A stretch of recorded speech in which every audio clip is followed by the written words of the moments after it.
ফিলিস্তিনে ইসরায়েলি হামলায় আরও ৬৪ ফিলিস্তিনি নিহত হয়েছেন। এতে নিহত বেড়ে প্রায় ৪১,২০০ জনে দাঁড়িয়েছে। গত বছরের অক্টোবরে শুরু হওয়া এই হামলায় আহত হয়েছেন আরও ৯৫,০০০-এর বেশি ফিলিস্তিনি। শনিবার ১৪ সেপ্টেম্বর এক প্রতিবেদনে বলা হয়েছে, গাজা উপত্যকায় ইসরায়েলের চলমান হামলায় কমপক্ষে আরও ৬৪ ফিলিস্তিনি নিহত হয়েছেন। এতে করে গত বছরের অক্টোবর থেকে এ পর্যন্ত মোট মৃতের সংখ্যা বেড়ে ৪১,১৮২ জনে পৌঁছেছে বলে শনিবার অবরুদ্ধ এই ভূখণ্ডের স্বাস্থ্য মন্ত্রণালয় জানিয়েছে। মন্ত্রণালয় এক বিবৃতিতে জানিয়েছে, নিরলস এই হামলায় আরও অন্তত ৯৫,২৮০ জন ব্যক্তিও আহত হয়েছেন।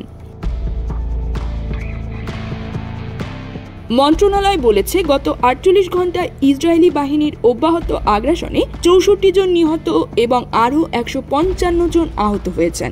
অনেক মানুষ এখনও ধ্বংসস্তূপের নিচে এবং রাস্তায় আটকা পড়ে আছেন, কারণ উদ্ধারকারীরা তাদের কাছে পৌঁছাতে পারছেন না। ফিলিস্তিনি স্বাস্থ্য কর্তৃপক্ষ মনে করছে, গাজা উপত্যকা জুড়ে ধ্বংস হওয়া বাড়ির ধ্বংসস্তূপের নিচে এখনও ১০,০০০-এরও বেশি লোক নিখোঁজ রয়েছেন।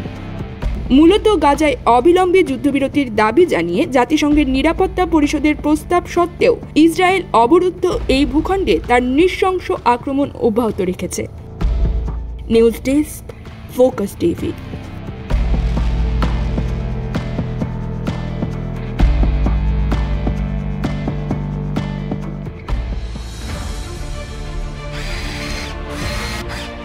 আলোতে থাকুন, ফোকাসে থাকুন, হাত রাখুন প্রজন্মের হাতে।